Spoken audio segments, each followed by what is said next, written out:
ولما يسألوني عن المغرب شو بدي أحكي عن المغرب وناس المغرب. كأنه رب العالمين عطى طيابة العالم كله بهالشعب، سبحان الله. شفتوا لو السوريين عاشوا وسط الشعب من بداية الأزمة ما كانوا لاجئين وما حسوا بالضيم والله.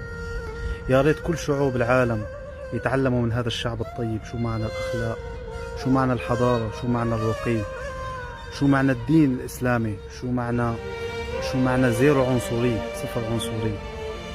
الشعب المغربي شو ما حكيت بحقه ما بوفي.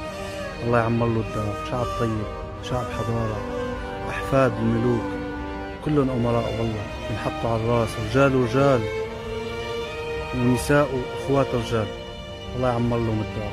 بحبكم كثير كثير كثير، وما عمري ما حسيت حالي لاجئ، وأنا وسطكم بحس حالي واحد منكم، واللي بيصيبكم بيصيبني يا أخواتي والله. بحبكم كثير كثير كثير. كان بغيكم بزاف خوتي وأخواتاتي من المغرب، ولا عزاء الحاقدين وديما مغرب.